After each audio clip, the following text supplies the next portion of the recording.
I just wanted to try and get something down here because it's been kind of like running through my head. I just kind of got up not so long ago. If you'll excuse the coughs and stuff, I'm still getting over the flu, but I was just kind of thinking, talking to myself as I do, and about and thinking about moral orientation, which is a very, very big thing with human beings. And because, we don't live in a moral universe in any sense whatsoever. And we have problems both being moral and not being moral in our own ways, And it kind of like brought me back to this thing which Aleister Crowley once said, which is basically if you look at nature or what have you, and if you look at life and human beings, you have to come to the conclusion that there is no such thing objectively as good and evil, right and wrong in that sense, yeah. But good and evil, say. You'd have to say that there's no such thing objectively as good and evil. It just can't be found anywhere, yeah. It can't be found anywhere. And people's ideas on it are relative, from culture to culture and things like this. They are relative in society to society. But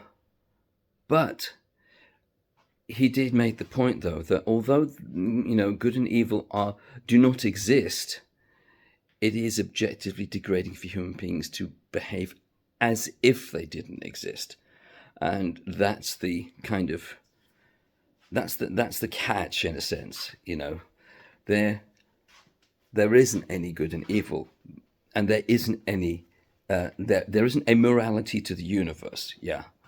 There is no morality in nature. There's no morality in the universe. And if you look at human beings, as the primates that we are, it's it's pretty inconsistent anyway. And yet, this story that we tell ourselves, this moral story, this is like really important to us. Yeah, it allows us to live at a certain stage, and so this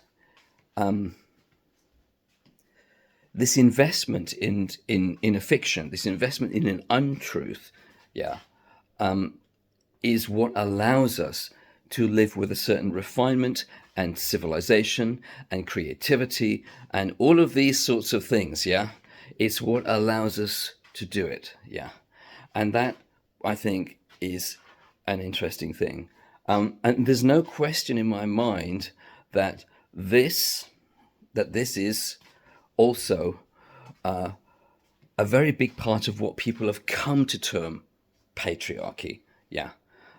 It's this very moral thing, this moral story, and all that it allows us to build, which is civilization, yeah. And so, and sophistication, and all these things, and of course these things all have prices, yeah. And that's our catch-22, really, in a way. We are stuck in that position where we have this real price to pay for it. And yet it's also the potential of it is all of the creativity that we have. And I think it's important to understand the thing about that this actually is what we're calling patriarchy, because people often seem to think that if you could only overthrow the patriarchy, everything's going to be so much better. Things are not going to get better if you just can overthrow the so-called patriarchy. Yeah, and I'm not talking about, say, for instance, I don't know, a particular society which is incredibly violently suppressive of women and gay people, such as Saudi Arabia, or sort of like, or parts of the society in Pakistan, or the Islamic Republic of Iran, or what have you. These are things of themselves. These are things, their own things. When people have talked about patriarchy, and it's not me that's called it that, when people have talked about patriarchy since the 60s, 70s, that's not what they're talking about. They're talking about something much, much broader and deeper, going back far, far, far longer. And that is, I believe, connected with our capacity for moral story and moral valuation. You want to get rid of that, then then things get a lot more brutal, a lot more violent, a lot more basic. Yeah, and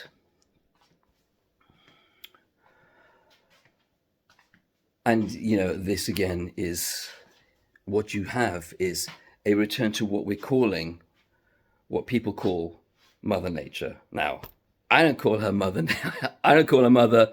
I say she's a monster, and we're little monsters. But that's what I think of that. Yeah, but that's what we get. We get like whole a whole load of things. Yeah, I think it's an interesting question. Let me go over to the circle on the wall while I've still got it here, because I am going to be moving. But while I've still got it, let me just sort this out. Yeah.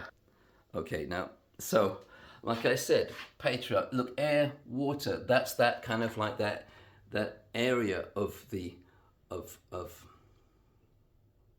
how do you want to put it? That's that area of story. Yeah. And you could see the influence of air, the magician Hermes, the trickster, god of liars, thieves, alchemists, all sorts of stuff. But he brings you this. Yeah? Now, cut that out, you remove that quality and sophistication of life. You come down to here. Warrior, hearth priestess. A place I feel much closer to myself, yeah, but this is warrior hearth priestess. Here is Mother Nature, yeah, warrior hearth priestess. So we are in part talking about a polarization between the world of air primary and the world of earth primary, yeah. And we are kind of stuck, well, not stuck, we are simply located in the whole thing. We're located amidst all this. And the fact is that life is complex and complicated, and there is no easy way round it, I think. But it's just something that occurred to me. I wanted to try and put that down somehow. And I don't know what you think of it. But I think it's an interesting thing, because we're such an extraordinary, strange animal. Yeah. Like I said, I think we're an improvement on chimpanzees. But the thing is, that means that the experiment's got that much further. And so it's also that much more risky now, because that capacity for story, that capacity for the story, yeah, the moral story, that capacity for the moral story is so significant for us. And it's maybe interesting, this idea about language and writing, which Schlein had, because of course that is very much the patriarch crystallizing stuff and making it fixed. Yeah. So it and again, it's complicated. It raises it to a new level and it gives it a new price. Yeah. It's a complex thing. It's not. I don't think it's a simple answer. I don't think simply reverting to image is the answer either. I think we kind of need to carry on and use everything, But like I said, I think more on Mother Nature is a monster. We're little monsters. That's why I say the future is in the hands of monsters. But you know what? There has to be an answer. Well, there is an answer. There has to be an answer to that conundrum, really, because we're a creature that can actually cognize that, yeah, and possibly stay awake in it without being severed from the whole, if you see what I mean. Because we obviously are like an outcropping or a diversification, a profusion. We're a particular texturizing of this pattern, yeah. And I think the answer is never simple, is it? Anyway, that's it for today. Okay, see you soon.